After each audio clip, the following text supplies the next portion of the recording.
السلام علیکم۔ Novels T V YouTube channel پر آپ سب کو خوش آمدید کہتی ہوں۔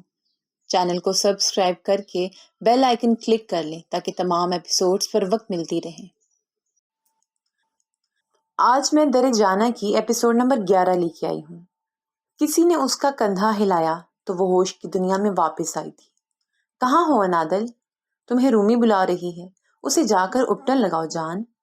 انا نرمی و محبت سے مسکراتے ہوئے کہہ رہی تھیں۔ وہ مزید کچھ بھی کہہ رہی تھیں مگر اسے صرف ان کے ہلتے لب نظر آ رہے تھے، کچھ سنائی نہیں دے رہا تھا۔ اس نے سر جھٹکا اور اٹھ کھڑی ہوئی۔ تیز گانے کی آوازیں دور دور تک پھیلی ہوئی تھیں۔ جاؤ، رومی انتظار کر رہی ہے، انا نے نرمی سے کندھا تھپک کر کہا اور خود کسی خاتون کے ساتھ دوسری جانب چلی گئی تھیں۔ اس نے مڑ کر انا کو دیکھا، پھر وہاں موجود ہر شخص کو، رومی کو دیکھا جو کسی بات پر کھل کر ہنس رہی تھی۔ سب کتنی خوبصورت رنگ میں رنگے ہوئے تھے، خوشی کا رنگ، ہر چہرہ خوشی سے چمک رہا تھا۔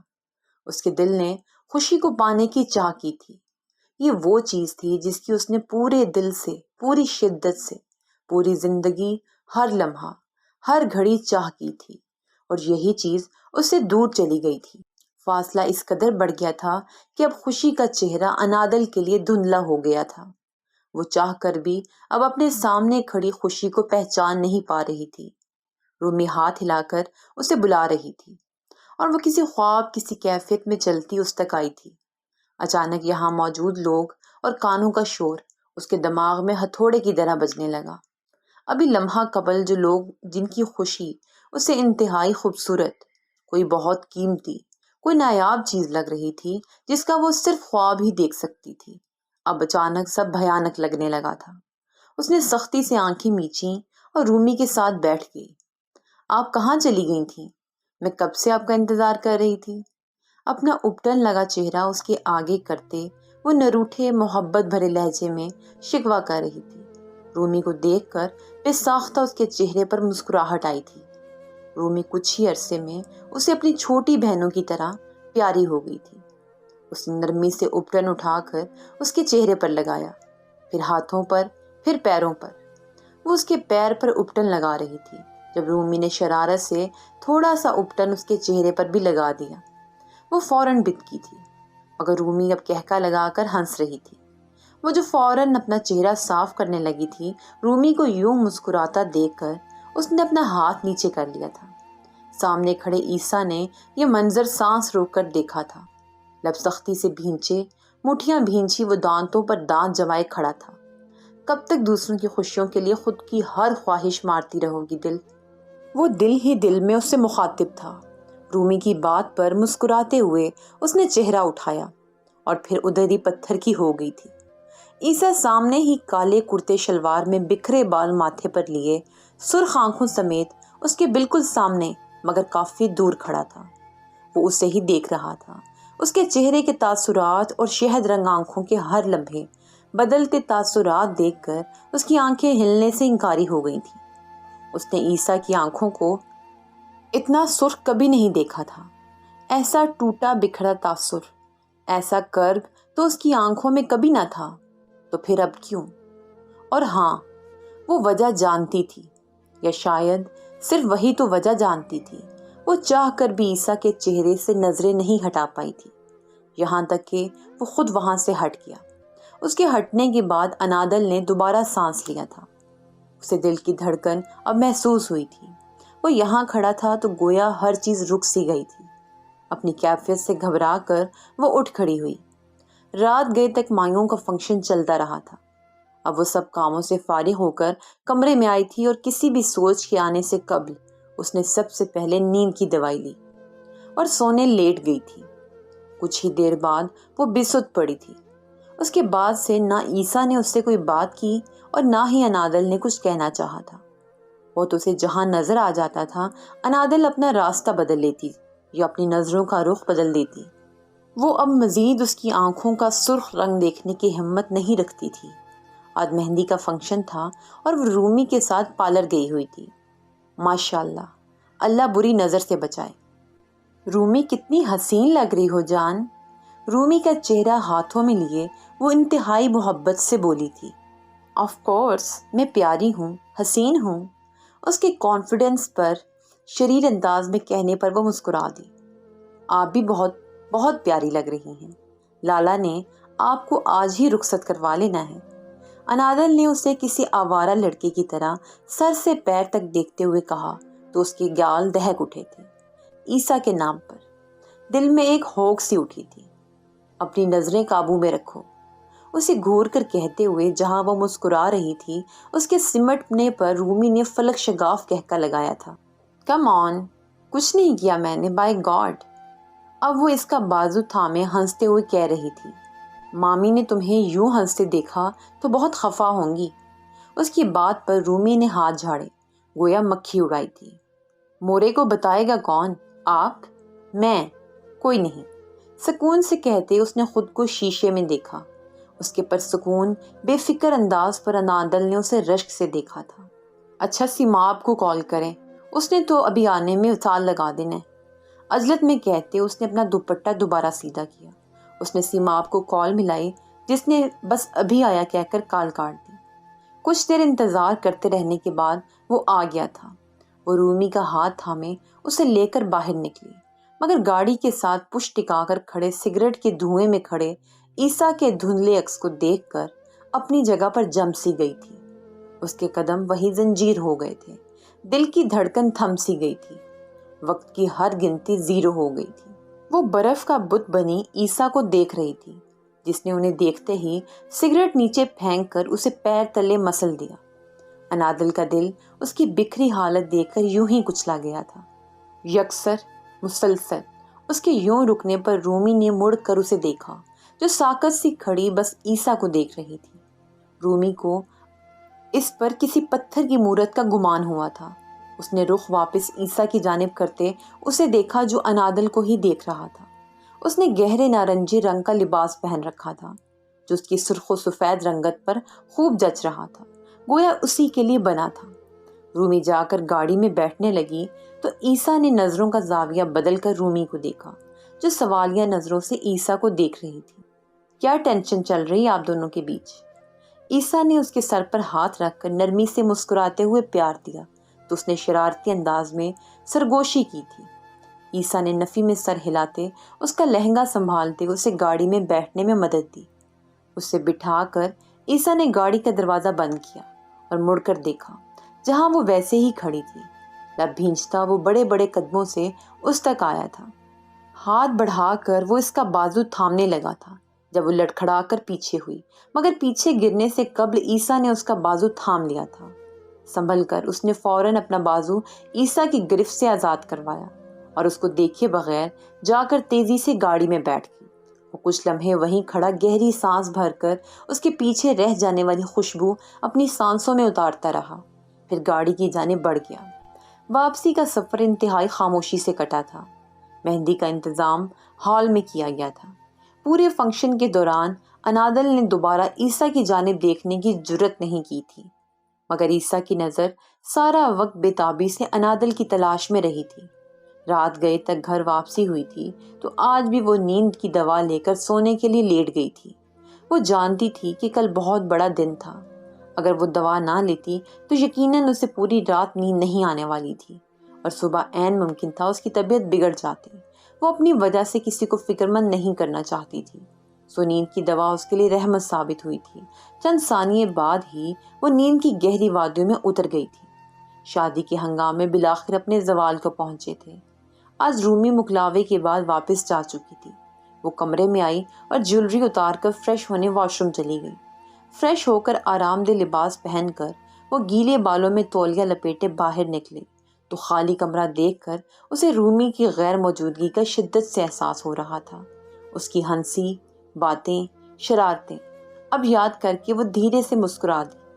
آئینے کے سامنے کھڑے ہو کر بال سکھاتے ہوئے اب وہ مسلسل عیسیٰ کے بارے میں سوچ رہی تھی۔ وہ شروع دن سے آج تک کا سوچ رہی تھی۔ وہ کیسا بدلا تھا کہ انادل کو یقین ہی نہ آتا تھا کہ وہ روز اول والا عیسیٰ خان کرلانی ہے جو جھکتا جانتا ہی نہیں تھا، اور یہ عیسیٰ تھا جو اس کے قدموں میں بیٹھ کر رویا تھا۔ وہ دنگ تھی کہ کوئی اس سے ایسی محبت بھی کر سکتا تھا۔ کوئی شخص دنیا میں ایسا بھی موجود تھا جو اس کی ایسی چاہ کر سکتا تھا؟ تم جانتی ہو وہ اپنی جان بھی دینے سے گریز نہیں کرے گا، تو پھر کیوں؟ وہ خود سے بے بس نظریں لیے سوال کر رہی تھی، مگر آنکھوں میں، چہرے پر، دماغ میں ایک ہی جواب تھا: یہ سب جھوٹ ہے، سب دھوکہ ہے، سب فانی ہے۔ آج تو وہ محبت کرتا ہے، مگر کل کو نہ جانے حالات کیسے ہوں، کل کو نہ جانے وہ میرا رہے یا نہ رہا۔ اگر وہ بھی چھوڑ کر چلا گیا یا اسے جانا پڑ گیا، میرے ساتھ آج تک کچھ اچھا نہیں ہوا، تو کیسے ممکن ہے کہ آگے کچھ اچھا ہوگا؟ سوچتے ہوئے وہ ماضی کی یادوں میں کھو گئی تھی۔ امید ہے آپ ٹھیک ہی ہوں گی، میرے ڈرائیور کا قصور ہے، مگر آپ کو بھی دیکھ کر چلنا چاہیے تھا۔ اس کے لہجے میں کیسی بے نیازی تھی۔ تمہارے جیسی عورتوں کو خوب جانتا ہوں میں، جو مظلومی کا ڈھونگ رچا کر مردوں کو اپنا اسیر بناتی ہیں، مگر عیسیٰ خان کا ایمان اتنا کمزور نہیں ہے۔ اس کا ہر لفظ انگارے چباتا ہوا تھا۔ یہ تھپڑ بہت مہنگا پڑے گا بی بی۔ اس کی سرگوشی انادل کی ریڑھ کی ہڈی میں سرد لہر دوڑا گئی تھی۔ اب تمہاری کوئی آواز میرے کان میں نہ پڑے۔ اس کے لہجے میں تنبیہ تھی، مگر اس لمحے انادل کو اس کی آنکھیں انتہائی ستی ہوئی معلوم ہو رہی تھیں۔ اب مجھے تمہاری سانس کی بھی آواز نہ آئے، ورنہ وہ سانس آخری ہوگی۔ اس کے چہرے کے تاثرات خطرناک حد تک سپاٹ تھے۔ کوشش کرنا زندگی میں دوبارہ کبھی میرے سامنے مت آنا، ورنہ دوسرا موقع نہیں دوں گا۔ اس کا سرد لہجہ آج بھی پوری شدت سے انادل کو اپنے کانوں میں گونجتا محسوس ہوا تھا۔ یہ رشتہ میرے نزدیک صرف ایک کاغذی حیثیت رکھتا ہے، میرا اصل کوئی اور ہے، میں کسی اور کے ساتھ منسوب ہوں، تو اپنے دل کو کسی خوش فہمی کا شکار مت کرنا۔ انتہائی بیگانہ لہجہ تھا۔ اس لمحے انادل کو عیسیٰ اپنی دسترس سے بہت دور معلوم ہوا تھا۔ اسے لگا تھا وہ ناتسخیر شخص شاید کبھی پوری زندگی اسے نہیں مل پائے گا۔ اس کے علاوہ کوئی بھی کچھ پوچھے، بات کو ٹال دینا، مگر ہمارے درمیان موجود رشتے کا اگر کسی کو علم ہوا تو موت واحد چیز ہوگی جس کا تمہیں سامنا ہوگا۔ اس کے سرد مہر لہجے نے کیسے اس کے دل کو کرچیوں میں توڑا تھا۔ شاید انادل کو بھی اندازہ نہیں تھا ان کرچیوں کو سمیٹتے وہ کیسے لہو لہو ہو گئی تھی۔ اسے ہر تکلیف یاد تھی، مگر اب وہ تمام تکلیف اس کے لیے بے معنی تھی۔ انا سے تمہارا کوئی رشتہ نہیں ہے، سمجھی؟ وہ صرف میرے لیے انا ہے، تمہاری کچھ نہیں لگتی۔ دوبارہ انہیں کسی رشتے سے پکارنے کی ضرورت نہیں ہے۔ تم یہاں صرف کچھ دنوں کی مہمان ہو، اسے اپنا ٹھکانہ مت سمجھ لینا۔ اس مقام کا حق میں پہلے ہی کسی کو سونپ چکا ہوں۔ انادل نے سوچتے ہوئے آنکھیں لمحے کو بند کی تھیں۔ اس کی آنکھیں بھیگنے لگی تھیں۔ وہ آ کر بیڈ پر بیٹھ گئی تھی۔ اس نے سوچوں کو جھٹکنے کی کوشش کی، مگر آج تو گویا دل خون کے آنسو رونے پر بضد تھا۔ مجھے جیت کر دکھاؤ، زندگی میں کبھی دوبارہ نظر نہیں آؤں گا۔ کیسا ٹھاٹھ تھا اس کے انداز میں، انادل کو ادراک ہوا تھا۔ عیسیٰ ویسا اکڑو سا اس کے دل سما گیا تھا۔ اس کی محبت میں خود کو نرم کر دینے والا عیسیٰ تو اس کی جان نکال رہا تھا۔ انادل مر جاتی اگر عیسیٰ ایک مرتبہ پھر اس کے قدموں پر آ جاتا۔ میرا ہاتھ تھام لو۔ اس کے کہنے پر انادل کے دل نے پوری شدت سے خواہش کی تھی کہ وہ سب کچھ بھلا کر اس شخص کا ہاتھ تھام لے، اور پھر وہ اگر چاہے بھی تو نہ چھوڑے۔ میں صرف مدد کرنے کی کوشش کر رہا ہوں۔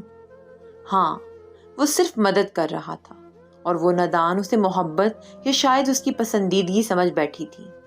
ہاں، لیکن مجھے مدر ٹریسا بننے کا بہت شوق ہے۔ وہ بضد تھا، مگر انادل کو ادراک ہوا وہ ہمیشہ سے ایسا ہی تھا، صرف اپنی مرضی کرنے والا۔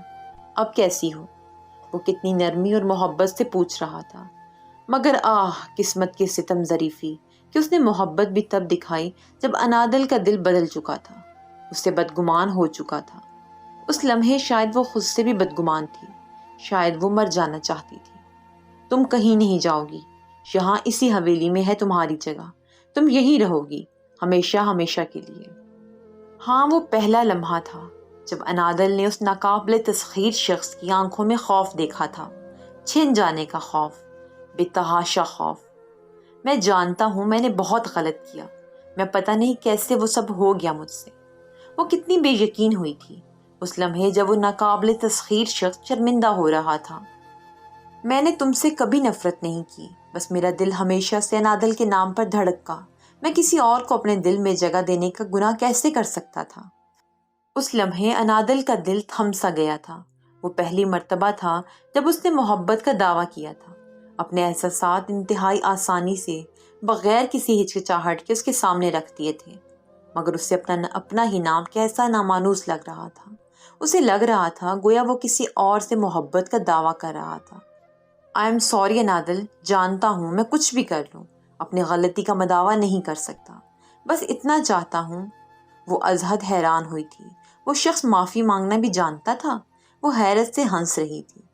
جان بھی مانگ لیتی تو پلک جھپکنے کی دیری مت کرتا، مگر یہ نہیں کروں گا۔ اس کا لہجہ ہمیشہ کی طرح اٹل تھا، مگر آج شہد رنگ آنکھوں میں خوف تھا۔ وہ محظوظ ہوئی تھی۔ میرے پاس رکو، میں ٹھیک ہوں، ہاسپٹل کی ضرورت نہیں ہے۔ وہ نیم بے ہوشی میں بھی اس کے دور جانے پر خوف زدہ تھا۔ بینڈیج یہاں ہے اور پریشان مت ہو، میں ٹھیک ہوں۔ وہ خود بری حالت میں تھا، مگر اسے خود کے لیے پریشان ہوتا نہیں دیکھ سکتا تھا۔ میں حقیقت میں اپنی ہر زیادتی، ہر حرکت پر پشیمان ہوں۔ میں اپنی غلطی کا مداوع کرنا چاہتا ہوں۔ بے شک معافی مت دو، مگر ایک موقع دے دو۔ وہ تھم گئی تھی، مگر مڑی نہیں تھی۔ وہ جانتی تھی وہ مڑے گی اور عیسیٰ کی شرمندہ نگاہیں اس پتھر کو موم کر دیں گی۔ I was not meant to go this far, I swear۔ عیسیٰ کو لفظوں میں بتانے کی ضرورت نہیں تھی۔ ہاں، وہ جانتی تھی اس کی محبت کی شدت، مگر چھن جانے کا خوف نہ اسے آگے بڑھنے دے رہا تھا، نہ اپنی جگہ پر ثابت رہنے دے رہا تھا۔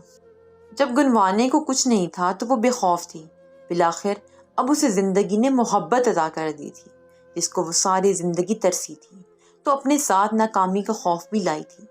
اب اس کے پاس محبت، عزت، چاہت والا ہر رشتہ موجود تھا، مگر ان کو گنوا دینے کا ڈر اس کے دل میں کنڈلی مار کر بیٹھ گیا تھا۔ وہ میں جانتا ہوں، میں خود غرض بنا اپنا کاسہ محبت لیے تمہارے در پر آیا ہوں، جس سے میں نے نفرت کے علاوہ کچھ نہیں دیا۔ جو اب میں نے کیا میں اسے تو نہیں ٹھیک کر سکتا، لیکن وعدہ کرتا ہوں تمہارا مستقبل محفوظ اور پرسکون ہوگا۔ اس نے مڑ کر عیسیٰ کی بھوری سرخ ہوتی آنکھوں میں دیکھنے کی جسارت کی تھی۔ وہ شاید موم ہونا چاہتی تھی۔ میں لفظوں میں اچھا نہیں ہوں، امید ہے تم میری آنکھوں سے جان لو گی کہ میں واقعی تمہیں چاہتا ہوں۔ انادل، تم جانتی ہو نا، آنکھیں کبھی جھوٹ نہیں بولتی ہیں۔ اس کی بات پر انادل کا دل بری طرح دھڑکا تھا۔ مجھے اندھیرے بھی قبول ہیں، میں محبت کے نام پر زندگی کاٹ سکتا ہوں۔ انادل، بچپن سے اسی محبت کے نام پر سب کیا ہے۔ اب تو تم میری روح میں، جسم میں، میری رات دن میں رچ بس گئی ہو۔ اب مجھے کسی دوسری چیز یا سوچ سے کوئی فرق نہیں پڑتا، تمہارا ساتھ کافی ہے۔ اس نے کہا تھا اور انادل کا دل چاہا تھا کہ وہ سب کچھ پشے پشت ڈال کر اس کا ساتھ قبول کر لے۔ دوبارہ اپنے لیے کبھی ایسے الفاظ استعمال مت کرنا۔ جانتی ہو میں کس تکلیف سے گزرتا ہوں جب تم خود کو لک ڈاؤن کرتی ہو۔ اس کی بات پر انادل کا دل کرلایا تھا۔ اس کا دل چاہا تھا کہ وہ اسے چیخ چیخ کر بتائے کہ اس کے پاس خود کو لک ڈاؤن کرنے کے لیے کافی سے زیادہ وجوہات موجود ہیں۔ تم ٹھیک ہو؟ اس کے بے چینی سے کیے استفسار پر انادل نے حیرت سے اسے دیکھا تھا۔ یہ سوال انتہائی غیر متوقع تھا، مگر اس کا دل خون بہانے لگا تھا۔ شاید یہ سوال کرنے والا عیسیٰ خان پہلا شخص تھا جو حقیقی معنوں میں اس کے دل کا پوچھ رہا تھا، اس کے درد کا پوچھ رہا تھا۔ وہ شخص اس کی گہرائی میں اترنا چاہتا تھا، اس کے دل میں اترنا چاہتا تھا جہاں عمیق اندھیرے تھے، اور انادل اب مر کر بھی اس شخص کو ان اندھیروں کی نظر نہیں کرنا چاہتی تھی۔ تم کیسی اذیتوں سے گزرتی رہی ہو جو تم اپنے جذبات چھپانے میں ایسی ماہر ہو گئی ہو؟ قربانی دیتے دیتے تم نے خود کو کب قربان کرنا شروع کر دیا انادل؟ کیوں؟ اس کے اس سوال پر انادل کو گویا کسی نے برف سے جما دینے والی سردی میں برفیلی جھیل پر لٹا دیا تھا، جہاں سے وہ ہل نہ پا رہی تھی، بس لمحہ بلمحہ خود بھی برف بنتی جا رہی تھی۔ وہ شخص حقیقی معنوں میں اس کے اندر اترنا چاہتا تھا، اس کا درد جاننا چاہتا تھا۔ شاید وہ اس کے اندر کا درد جان گیا تھا، وہ اس کا ایسا راز پا گیا تھا جو کوئی نہیں جانتا تھا۔ وہ کئی لمحے سانس نہ لے پائی تھی۔ وہ یہ سوال کرتے ہوئے کتنی اذیت میں معلوم ہو رہا تھا۔ شہد رنگ آنکھوں میں کرب کا ہر رنگ موجود تھا۔ کہو، میں سننے کو تیار ہوں۔ تمہارے ہر دکھ، ہر پریشانی، ہر اذیت بھرے لمحے، ہر زخم سے مجھے ویسے ہی محبت ہے جیسے مجھے تمہاری ہنسی سے، تمہاری سمندر سی رنگ بدلتی آنکھوں سے، تمہارے بات کرنے کے انداز سے، تمہاری ہر ادا سے محبت ہے۔ تو تم مجھے اپنی ہر کڑوی حقیقت، بنا کسی خوف کے بتا سکتی ہو۔ وعدہ کرتا ہوں مایوس نہیں کروں گا۔ اس کی بات پر انادل کا دل پھٹنے کو آ رہا تھا۔ کاش اس نے عیسیٰ کو اپنے دل میں جگہ نہ دی ہوتی۔ کاش وہ اس سے اب بھی یوں ہی محبت کرتی ہوتی تو اسے اندھیروں میں دھکیل دیتی، اسے قبول کر لیتی، اسے سب بتا دیتی۔ کاش وہ بدلے کے لیے ہی صحیح، اسے پشیمان کرنے کی خاطر ہی صحیح، مگر اندھیروں کا مسافر بنا دیتی۔ مگر کمبخت دل اسی شخص پر محافظ بن بیٹھا تھا۔ دوستو، ہم نے اس چینل پر ایک نیا ناول شروع کیا ہے۔ اسکرین پر نظر آنے والی ویڈیو پر کلک کر کے آپ ہمارا نیا ناول بھی دیکھ سکتے ہیں۔